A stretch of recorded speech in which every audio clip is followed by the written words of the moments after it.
بسم اللہ الرحمن الرحیم۔ السلام علیکم۔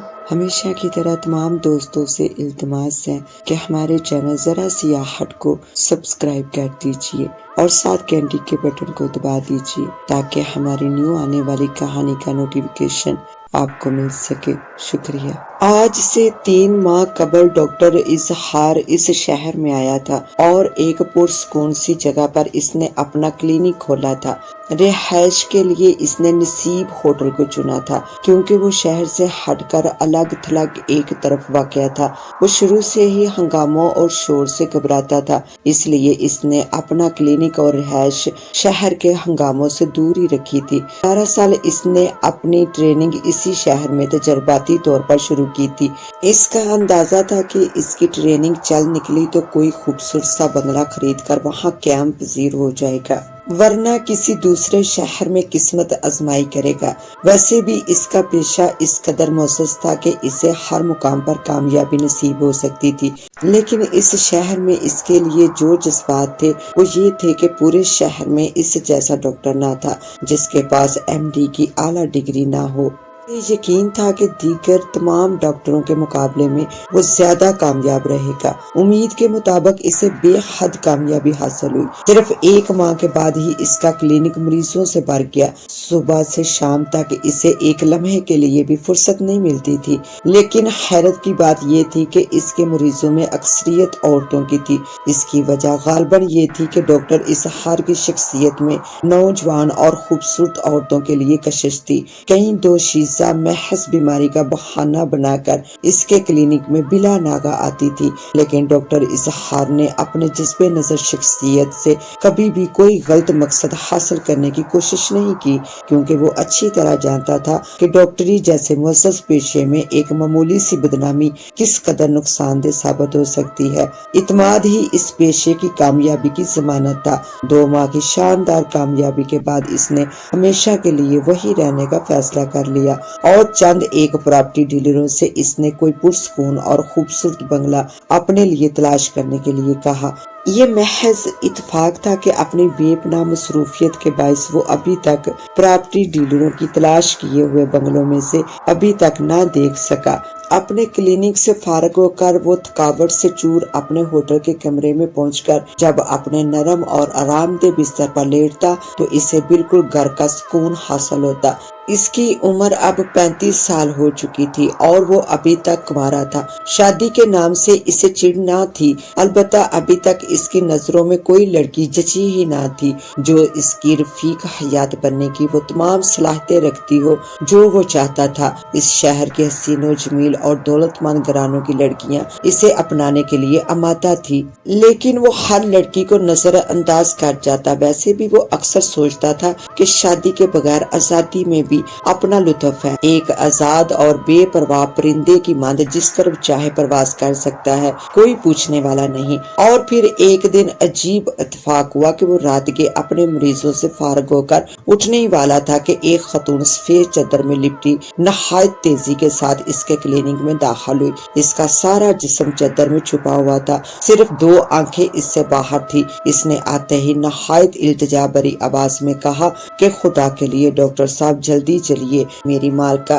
زندگی اور موت کی کشمکش میں مبتلا ہے۔ ڈاکٹر اظہار نے جواب دیا کہ میں تو کلینک بند کر رہا ہوں۔ عورت نے کہا آپ نہ گئے تو میری مالکہ یقیناً مر جائے گی، خدا کے لیے ڈاکٹر صاحب۔ ڈاکٹر اظہار نے اس سے ذرا سختی سے کہا میں آپ سے کہہ چکا ہوں محترمہ کہ میں اب بالکل تھک چکا ہوں، اس لیے کہیں نہیں جا سکتا۔ اس خاتون نے کہا کہ آپ کیسے ڈاکٹر ہیں کہ آپ کو کسی کی زندگی کا کوئی احساس نہیں۔ پھر تھوڑی دیر کے بعد بولی آپ فکر نہ کریں، آپ کو معقول فیس دی جائے گی اور پھر زیادہ دور بھی نہیں جانا۔ ڈاکٹر اظہار نے جواب دیا کہ آخر شہر میں اور بھی تو بہت سے ڈاکٹر ہیں، ان میں سے کسی کو لے جائیے۔ اپنے اصول کے خلاف ڈاکٹر اظہار کیوں اتنی بے رخی اختیار کر رہا تھا؟ اسے اس خاتون سے نہ جانے کیوں الجھن سی ہو رہی تھی۔ وہ ابھی کچھ اور کہنا ہی چاہتا تھا کہ وہ خاتون فوراً اس کے قدموں کی طرف جھکتے ہوئے بولی کہ میں آپ کے پاؤں پڑتی ہوں، میری مالکہ کی جان بچا لیجئے، انہوں نے خاص طور پر صرف آپ کو ہی یاد فرمایا ہے۔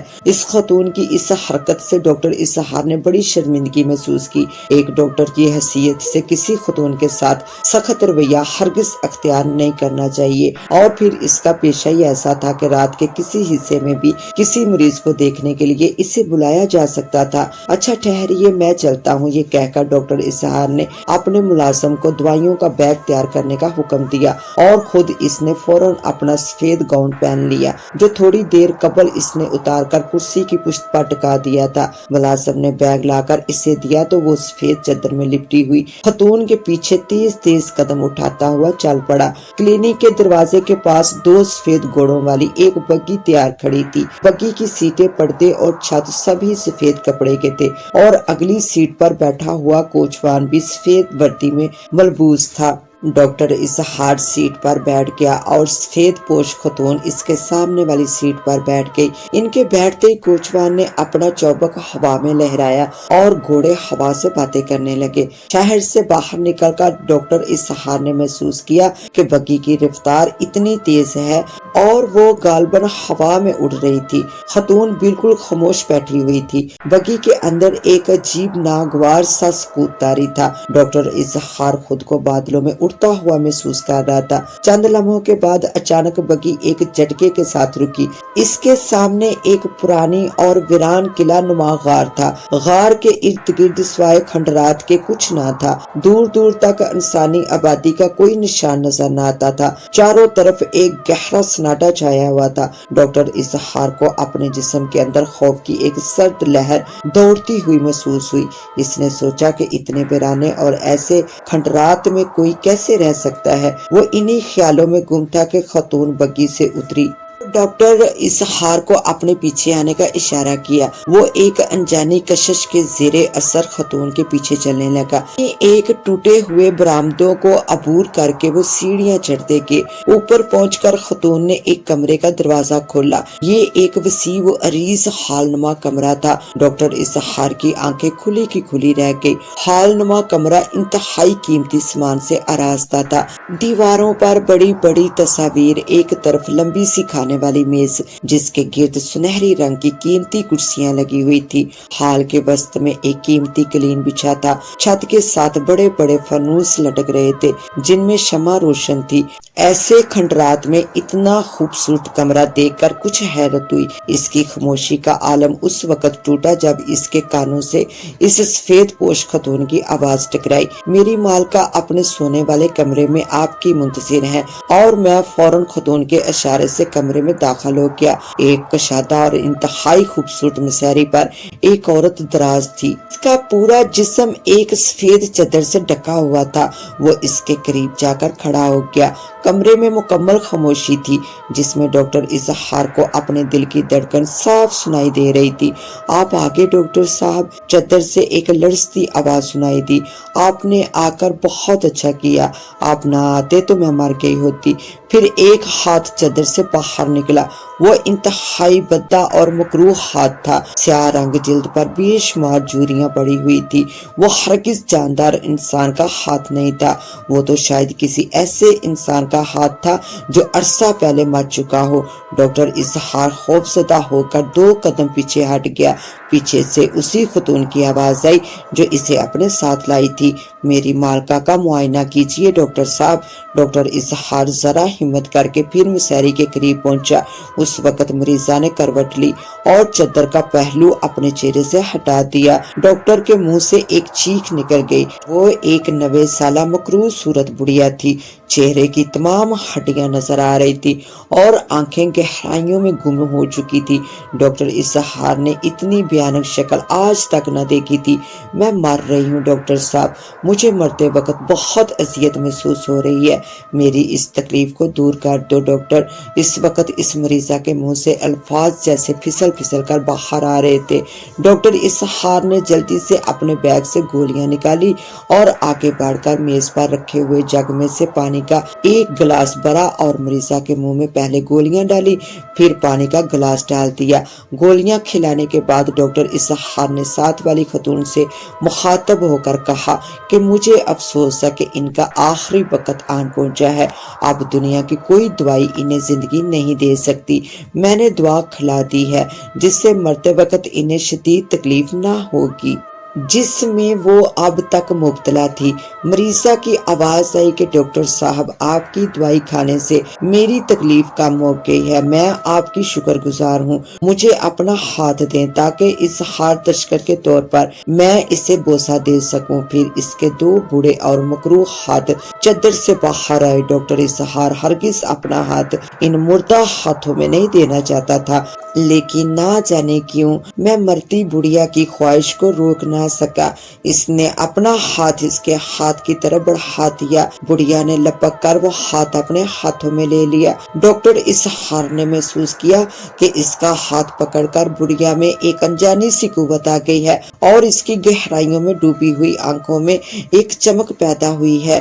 اس نے ڈاکٹر اسحاق کا ہاتھ اپنے منہ کے قریب لے جا کر اسے بھرپور بوسہ دیا اور ہاتھ کو چھوڑ دیا۔ بڑھیا بولی کہ ڈاکٹر، آپ نے مجھ پر بڑا احسان کیا ہے۔ میری خواہش ہے کہ آج رات آپ یہیں قیام کریں کیونکہ میں نہیں چاہتی کہ میری موت سے پہلے آپ چلے جائیں۔ ڈاکٹر اسحاق کسی قیمت پر بھی اس دہشتناک ماحول میں رات گزارنا نہیں چاہتا تھا۔ مریضہ کو چھوڑ کر کمرے سے باہر نکل آیا اور ہال کمرے سے ہو کر جو ہی دروازے کی طرف بڑھا تو اسے ساتھ لانے والی خاتون نے آگے بڑھ کر اسے روک لیا اور کہا کہ آپ میری مالکہ کی خواہش کو ٹھکرا کر یہاں سے نہیں جا سکتے، اب آپ کو آج رات یہی ٹھہرنا ہوگا۔ لیکن میں اس جگہ ڈاکٹر اسحاق ہکلانے لگا۔ خاتون نے کہا کہ آپ کو اس کی معقول فیس ادا کی جائے گی۔ یہ کہہ کر اس نے مٹھی بھر سکے ڈاکٹر اسحاق کے ہاتھ میں تھما دیے۔ ڈاکٹر اسحاق نے سکوں کو دیکھا تو مارے حیرت سے اس کی آنکھیں کھلی کی کھلی رہ گئی۔ وہ خالص سونے کے سکے تھے جو غالباً بہت پرانے دور سے تعلق رکھتے تھے۔ اتنے میں اس خاتون کی آواز آئی کہ آئیے ڈاکٹر صاحب، آپ کو آپ کا کمرہ دکھا دوں۔ اس خاتون نے ابھی تک اپنے چہرے سے چادر نہیں ہٹائی تھی۔ وہ ایک سفید چادر میں لپٹی ہوئی ایک روح معلوم ہوتی تھی۔ ڈاکٹر اسحاق وہاں ٹھہرنا نہیں چاہتا تھا۔ اسے احساس ہو گیا تھا کہ وہ پرسرار لوگوں میں گر چکا ہے۔ اس نے چاروں طرف نظر دوڑائی لیکن ہال کمرے میں سے باہر جانے کا کوئی دوسرا راستہ نظر نہ آیا۔ وہ چپ چاپ ایک پرسرار قوت کے تحت اس خاتون کے پیچھے چلنے لگا۔ اسے چھوٹے سے خوبصورت بیڈ روم میں پہنچا دیا گیا جس میں ہر چیز 2 صدی پرانی دور سے تعلق رکھتی تھی۔ جو ہی وہ کمرے میں داخل ہوا تو دروازہ خود بخود بند ہو گیا۔ اس نے فوری دروازے کو کھولنا چاہا تو اسے علم ہوا کہ باہر سے تالا لگا دیا گیا ہے، گویا وہ اب اس کمرے میں قید ہو گیا تھا۔ اس نے دروازے کو زور سے پیٹا، شور مچایا اور باہر نکلنے کی کوشش کی لیکن کسی نے اس کی آواز پر کان نہ دھرا۔ رات بھر اس ہولناک ماحول میں اسے ایک پل کے لیے بھی نیند نہ آ سکی۔ اسے اپنے بائیں ہاتھ کی پشت پر جلن کا احساس ہوا اور پھر وہ جلن بڑھتے بڑھتے کافی تکلیف دہ ہو گئی۔ ایسا لگتا تھا کہ کوئی دہتا ہوا انگارہ اس کے ہاتھ کی پشت پر رکھ دیا گیا ہو۔ پھر صبح ہوئی تو سورج کی پہلی کرن کے ساتھ ہی تکلیف بھی ختم ہو گئی۔ ہاتھ کی پشت پر سرخ رنگ کا ننھا سا دبا تھا۔ کمرے میں غسل خانے میں اس نے جو ہی ہاتھ پر پانی ڈالا تو وہ دبا فوراً ہی ختم ہو گیا۔ 4 ورنہ 4 اس نے غسل کیا اور کمرے میں ایک آرام دہ کرسی پر دراز ہو کر اس نے آنکھیں بند کر لی۔ وہ اپنے جسم میں بے حد کمزوری محسوس کر رہا تھا۔ غالباً رات بھر جاگنے سے اس کا جسم کا ہر بند دکھ رہا تھا۔ دروازے کے باہر کسی کے قدموں کی آہٹ محسوس ہوئی، پھر کسی نے تالا کھولا اور ایک ٹرے اندر کی طرف سرکائی۔ ڈاکٹر اسحاق نے قیدیوں کی طرح اٹھ کر ٹرے پکڑ لی۔ ٹرے پر ایک بڑی سی پلیٹ میں بنا ہوا گوشت اور 2 روٹیاں، ایک پیالے میں شوربہ تھا، گویا یہ اس کے لیے ناشتہ تھا۔ اس نے شوربے کا ایک چمچ پیا تو اسے بے حد اچھا لگا۔ اس نے اٹھ کر سارا پیالہ منہ سے لگا لیا اور سارا شوربہ پی لیا۔ بنے ہوئے گوشت کی ایک بوٹی کھائی۔ اتنا نفیس اور ذائقے دار گوشت اس نے آج تک نہ چکھا ہوگا۔ وہ ہر خوف سے بے نیاز کھاتا گیا۔ حتیٰ کہ پوری پلیٹ صاف کر گیا۔ وہ اب مریضہ کی موت کی خبر سننے کا منتظر تھا۔ دروازہ ایک بار کھلا، وہی خاتون موجود تھی جو اسے ساتھ لائی تھی۔ اس نے کہا کہ آپ کو میری مالکہ نے یاد کیا ہے کیا؟ ڈاکٹر یکدم چونک گیا۔ وہ میرا مطلب ہے، خاتون نے کہا کہ وہ زندہ ہیں۔ ڈاکٹر اسحاق تیزی سے چلتا ہوا مریضہ کے کمرے میں آیا۔ اسے کسی طرح بھی اپنی آنکھوں پر یقین نہ آیا۔ بڑھیا ایک گاؤ تکیے کے سہارے بیٹھی ہوئی شوربہ پینے میں مصروف تھی۔ اس کے چہرے پر اب تازگی تھی۔ اس بڑھیا نے ڈاکٹر اسحاق سے کہا کہ آپ کی دعا نے بہت اچھا اثر کیا۔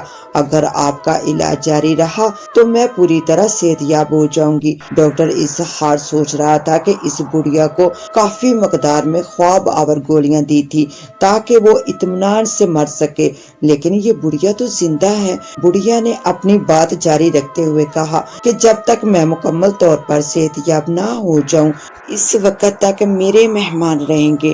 میں آپ کو اس کے بدلے میں اتنی باری فیس دوں گی کہ آپ عمر بھر اتنی دولت نہ کما سکیں گے۔ اب آپ میرے قریب آئیں تاکہ میں شکریہ کے طور پر آپ کے ہاتھ کو بوسہ دے سکوں۔ ڈاکٹر اسحاق کو اچانک رات بھر اپنے ہاتھ کی پشت پر جلن کا احساس ہوا۔ اس نے سوچا پرسرار بڑھیا کے چوسنے کا اثر تو نہیں تھا۔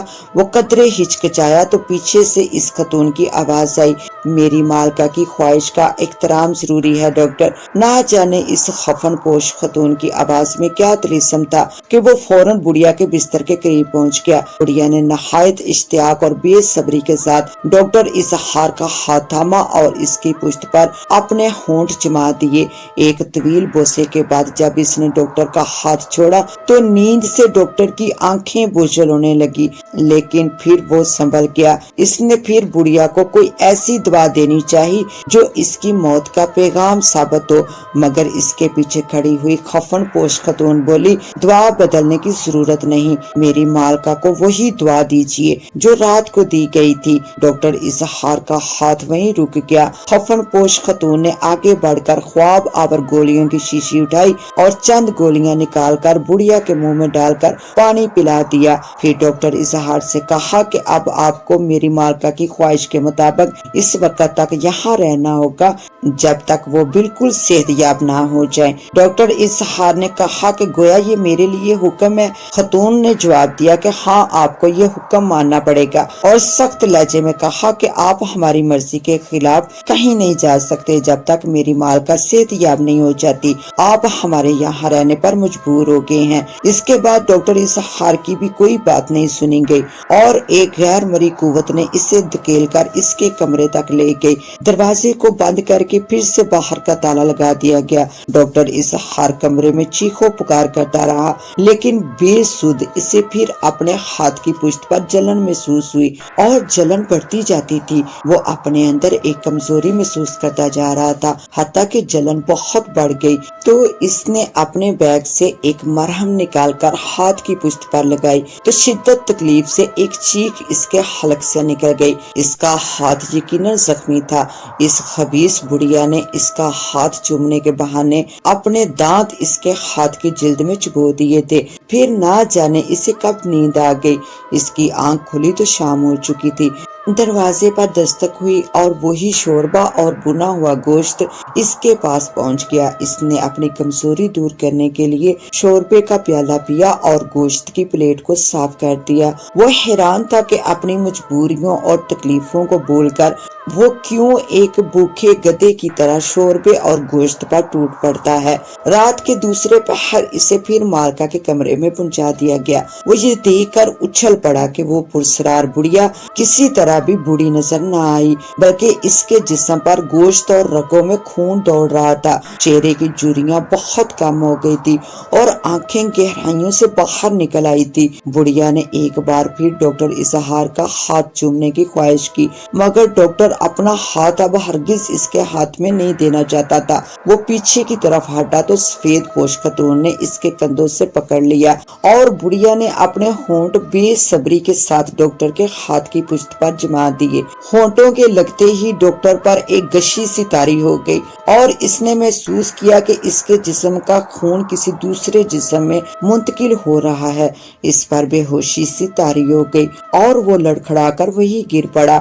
پھر ہر رات یہی عمل دہرایا جانے لگا۔ اس کھیل میں فرق یہ تھا کہ ڈاکٹر اسحار کو بڑھیا کے کمرے میں جانے کی زحمت نہیں دی جاتی تھی، بلکہ رات کو سونے سے پہلے شوربے کے پیالے میں بے ہوشی کی دوا اسے پلا دی جاتی تھی، اور رات کے درمیانی حصے میں وہ بدرو بڑھیا اس کے کمرے میں آ کر اس کے ہاتھ کی پشت کا ایک طویل بوسہ لے جاتی۔ صبح جب ڈاکٹر اسحار اٹھتا تو اسے اپنے ہاتھ کی پشت پر جلن محسوس ہوتی، اور ایک سرخ رنگ کا چھوٹا سا دبا اسے اپنے ہاتھ پر نظر آتا۔ وہ ہر صبح اپنے اندر پہلے کی نسبت زیادہ کمزوری محسوس کرتا، اور پھر ایک روز اس نے اپنی دوائیوں کا بیگ کھولا تو ایک ننھا سا آئینہ نکالا۔ اس نے آئینے میں اپنی شکل دیکھی تو ایک فلک شگاف چیخ اس کے منہ سے نکل کر کمرے میں گونج گئی۔ وہ خود کو پہچان نہ سکا، وہ کسی طرح بھی اس 90 سال سے کم عمر کا نہ لگتا تھا۔ چہرے پر بے شمار جھریاں، آنکھیں اندر کو دھنسی ہوئی،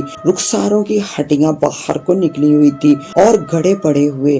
اسے اپنی ہی صورت سے خوف آنے لگا۔ وہ اٹھ کر زور سے دروازے کو ٹکرے مارنے لگا اور پوری قوت سے چلایا کہ مجھے جانے دو۔ اچانک دروازہ کھلا، ایک نہایت حسین و جمیل دوشیزہ اس کے سامنے کھڑی تھی۔ سرخ و سفید رنگت چہرے کے نقوش تیکھے، بڑی بڑی سحر انگیز آنکھیں اور چاند کی طرح چمکتا ہوا جسم۔ ڈاکٹر اسحار نے آج تک اتنی خوبصورت عورت نہیں دیکھی تھی۔ وہ سب کچھ بھول کر انتہائی خاموشی کے عالم میں اسے تکنے لگا۔ اس دوشیزہ نے ڈاکٹر اسحار سے بڑی محبت سے کہا کہ مجھے چھوڑ کر کہاں جاؤ گے؟ ڈاکٹر اسحار کوئی جواب نہ دے سکا، بلکہ اس کے خوبصورت چہرے سے نظریں نہ ہٹا سکا، بلکہ اس نے کہا کہ کون ہو تم؟ اس دوشیزہ نے ایک کہکا لگایا اور کہا کہ یہ تمہیں آج شام کو معلوم ہو جائے گا۔ یہ کہہ کر وہ کمرے سے باہر نکل گئی۔ شام کو اس بڑھیا کے کمرے میں لے جایا گیا۔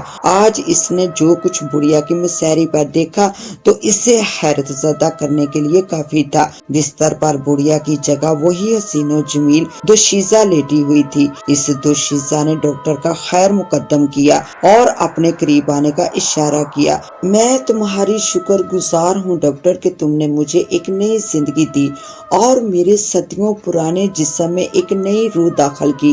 میں آج اپنی صحت یابی پر تمہیں بہت بڑا انعام دینا چاہتی ہوں۔ ڈاکٹر نے ذرا تلخی سے کہا کہ مجھے کسی انعام کی ضرورت نہیں، مجھے صرف واپس جانے کی اجازت دی جائے۔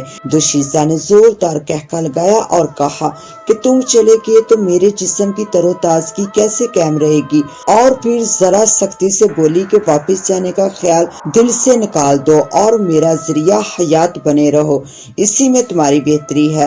ڈاکٹر نے حیران ہو کر پوچھا کہ کیسا ذریعہ حیات؟ دوشیزہ نے کہا کہ غور سے سنو، میں نے اپنے جسم کے لیے حسن، نوجوانی اور یہ تر و تازگی تمہارے جسم سے حاصل کی ہے۔ جب تک تمہارے جسم میں روح اور خون کا ایک قطرہ بھی باقی ہے میں تمہیں چھوڑ نہیں سکتی۔ تمہارے جسم کی پوری زندگی میں اپنے اندر منتقل کر لوں گی اور پھر میں کم سے کم 1 صدی اور جوان رہوں گی۔ تم چلے گئے تو میں یہ خوراک کہاں سے حاصل کروں گی؟ ڈاکٹر اسحار گمسم اس کی گفتگو سنتا رہا۔ وہ پریشان ہو کر بولا کہ اس کے لیے تم کسی اور کا بھی انتخاب کر سکتی ہو۔ دوشیزہ نے جواب دیا، اب تم جاؤ اور ننھے منھے انسانی بچوں کے نرم اور لذیذہ گوشت کی بنی ہوئی بوٹیاں کھاتے رہو اور ان کی ہڈیوں سے تیار کیا ہوا شوربہ پی کر اپنے جسم کی قوت بحال رکھو تاکہ تمہارے ذریعے خوراک حاصل کر کے میں بھی جوان رہوں۔ ڈاکٹر اسحار یہ جان کر کہ وہ رات کو انسانی بچوں کا بنا ہوا گوشت کھاتا ہے، یہ سوچ کر وہ بے ہوش ہو کر گر پڑا۔ وہ رات بھر بے ہوش پڑا رہا۔ صبح اس کی آنکھ کھلی، اس نے دیکھا کہ میز پر بنے ہوئے گوشت اور شوربے کا پیالہ پڑا ہوا ہے۔ اسے فوراً ننھے منھے پھول سے بچوں کا خیال آیا جنہیں یہ ظالم مار کر اسے کھلاتی رہی۔ اس نے پلیٹ اور پیالہ اٹھا کر دیوار پر دے مارا۔ اسے اس خیال سے ہی الٹی آنے لگی اور پھر غسل خانے میں جا کر اس نے کی کر دی۔ اب وہ یہاں سے ہر قیمت پر فرار ہونا چاہتا تھا، لیکن اتنی سخت قید سے وہ کیسے فرار ہوتا، اس کی سمجھ میں کچھ نہ آ رہا تھا۔ وہ دن بھر اسی کشمکش کا شکار رہا۔ اس نے فرار ہونے کے بے شمار منصوبے بنائے لیکن وہ کامیاب نہ ہو سکا۔ رات ہو گئی تو وہ کمرے کی کھڑکی کی سلاخوں پر زور آزمائی کرنے لگا، لیکن پھر